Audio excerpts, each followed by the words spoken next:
अस्सलाम वालेकुम व्यूअर्स, उम्मीद करता हूँ कि आप सब खैरियत से होंगे। मेरा नाम है हसीब असलम और आप देख रहे हैं हसीब वॉइस। नाजरीन, आज हम आपसे हज़रत आदम अलैहिस्सलाम के दो बेटों हाबील और काबील के वाक़े के बारे में डिस्कस करेंगे कि जिसका तज़किरा अल्लाह ताला ने कुरान मजीद में भी फरमाया है। वीडियो को शुरू करने से पहले अगर आप इस चैनल पर न्यू हैं तो काइंडली चैनल को सब्सक्राइब ज़रूर कर लें ताकि हमारी हर नई आने वाली वीडियोज़ का नोटिफिकेशन आपको मिलता रहे। नाज़रीन, अल्लाह ताला ने हज़रत आदम अलैहिस्सलाम की तख्लीक के बाद हज़रत हव्वा रज़ियल्लाहु ताला अन्हा को हज़रत आदम अलैहिस्सलाम की तस्कीन के लिए पैदा फरमाया और इन्हीं से नस्ल इंसानी की इब्तिदा हुई। नाज़रीन, रिवायात के मुताबिक हज़रत हव्वा रज़ियल्लाहु ताला अन्हा हज़रत आदम अलैहिस्सलाम से 20 या 40 मरतबा हामला हुई। अल्लाह ताला हर मौके पर इन्हें औलाद का एक जोड़ा अता फरमाता, उनमें से एक लड़का और एक लड़की होता था। हज़रत आदम अलैहिस्सलाम की औलाद में निकाह का दस्तूर ये था कि पहले जोड़े के लड़के का निकाह दूसरे जोड़े की लड़की के साथ होता था। बिल्कुल इसी तरह अल्लाह ताला ने हज़रत आदम अलैहिस्सलाम को दो बेटे अता फरमाए, काबील और हाबील, और इनके साथ इनकी एक एक बहन भी अता फरमाई। काबील की जो बहन थी उसका नाम अकलीमा बताया जाता है, जबकि हाबील की जो बहन थी उसका नाम लिउज़ा बताया जाता है। काबील की बहन अकलीमा बहुत ज़्यादा खूबसूरत थी और हाबील की बहन लिउज़ा ज़रा कम खूबसूरत थी। दस्तूर के मुताबिक काबील का निकाह लिउज़ा से होना था और हाबील का निकाह अकलीमा से, लेकिन हज़रत आदम अलैहिस्सलाम ने जब इनका निकाह करना चाहा तो काबील इस पर राज़ी ना हुआ और उसने हज़रत आदम अलैहिस्सलाम से कहा कि मैं अकलीमा से निकाह करना चाहता हूँ। हज़रत आदम अलैहिस्सलाम ने कहा कि नहीं, ये तुम्हारे साथ पैदा हुई है और ये तुम्हारी सगी बहन है और शरीयत में सगी बहन से निकाह हराम है। तो काबील ने कहा कि ये तो आपकी राय है, अल्लाह ताला ने ये हुक्म नहीं दिया। तो हज़रत आदम अलैहिस्सलाम ने कहा कि अगर तुम यही चाहते हो तो तुम और हाबील दोनों अल्लाह की बारगाह में अपनी अपनी कुर्बानी पेश करो, तो अल्लाह ताला जिसकी कुर्बानी को कबूल फरमाएगा उस वही अकलीमा का हकदार करार पाएगा। काबील इस बात पर राज़ी हो गया। काबील जो था वो खेती बाड़ी किया करता था और हाबील बकरियां चराया करता था। हाबील ने एक बहुत ही तरोताज़ा और मोटी ताज़ी बकरी अल्लाह ताला की बारगाह में कुर्बानी के लिए पेश की, जबकि काबील ने हल्की सी गंदम का एक ढेर कुर्बानी के लिए लाया।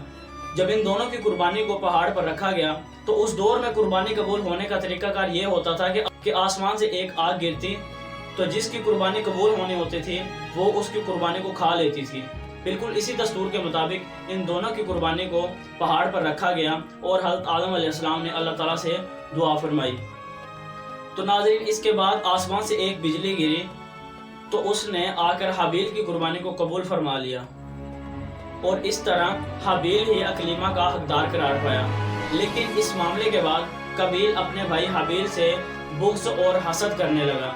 जब हज़रत आदम अलैहिस्सलाम हज पर तशरीफ़ ले गए तो उसने हाबील को धमकी दी कि मैं तुझे कत्ल कर डालूंगा। तो हाबील ने कहा कि तुम मुझे क्यों कत्ल करोगे? तो उसने कहा कि अल्लाह ताला ने तुम्हारी कुर्बानी को कबूल किया है तो इस तरह तुम अकलीमा के हकदार करार पाए हो और ये मेरे लिए ज़िल्लत और रुसवाई का बाइस है। तो इसके जवाब में हाबील ने कहा कि बेशक अल्लाह ताला मुत्तकी लोगों की कुर्बानी को कबूल फरमाया करता है। हाबील ने अपने भाई से कहा कि अगर तुम मुझे कत्ल करने के लिए अपना हाथ बढ़ाओगे तो मैं ऐसा नहीं करूँगा, क्योंकि मैं नहीं चाहता कि गुनाह की इब्तिदा मेरी तरफ से हो और मुझे तो अल्लाह से डर लगता है, हालांकि मैं तुमसे ज़्यादा ताकतवर और बहादुर हूँ। मैं ये चाहता हूँ कि तुम मेरे कत्ल का गुनाह और तुम्हारे साबिक़ा गुनाह कि अपने वालिद की नाफरमानी, अल्लाह ताला के हुक्म को ना मानना और मुझसे बुग़्ज़ रखना, ये तमाम के तमाम तुम्हारे सर ही रहें। हाबील की इस तमाम खौफ खुदा वाली गुफ्तगू का काबील पर कुछ असर ना हुआ और उसने किसी तरीके से हाबील को कत्ल कर दिया। हाबील को कत्ल करने के बाद अब काबील इस बात से परेशान था कि वो अपने भाई की लाश को कहाँ छुपाए। वो कई दिनों तक अपने भाई की लाश को अपने कंधे पर उठाए इधर उधर फिरता रहा। आखिर उसे कोई ठिकाना नज़र ना आया। फिर अल्लाह ताला ने इंसानों की तदफीन का तरीका सिखाने के लिए दो कौमों को भेजा और वो आकर काबील के सामने आपस में लड़ने लगे। एक ने दूसरे को मार डाला। फिर जिंदा कौवे ने अपने हाथ और चोंच के ज़रिए, अपने पंजों और चोंच के ज़रिए ज़मीन करेदना शुरू की और एक गड्ढा बनाकर मुर्दा कौवे को उसमें दफना दिया। कबील को ये देखकर बहुत ही शर्मिंदगी हुई और उसने कहा कि काश मेरी अकल इस कबे जैसी ही होती, मैं अपने भाई को इस कबे के तरीके के मुताबिक भी दफन ना कर पाया। उसने कबे के तरीके पर अमल किया और अपने भाई हाबील को दफना दिया।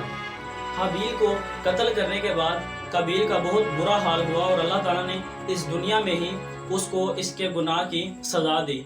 चुनाचे हज़रत इमाम मुजाहिद रहमतुल्लाह अलैह से मरवी है कि जब काबील ने हाबील को कत्ल कर दिया तो उसी दिन से अल्लाह ताला ने काबील की एक टांग पिंडली समेत उसकी रान के साथ मिला दी और ये क़यामत तक यूं ही मिली रहेगी।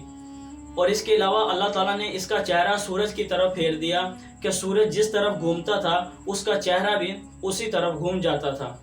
हदीस शरीफ के मुताबिक काबील का उखरवी अंजाम भी बहुत ही बुरा होगा। चुनाचे हज़रत अब्दुल्ला रज़ियल्लाहु तआला अन्हु से रिवायत है कि नबी करीम सल्लल्लाहु अलैहि वसल्लम ने फरमाया कि किसी जान को जुल्मन कत्ल नहीं किया जाता मगर इसके खून नाहक में हज़रत आदम अलैहिस्सलाम के पहले बेटे का हिस्सा ज़रूर होता है, क्योंकि इसी ने जुल्मन पहला कत्ल ईजाद किया था।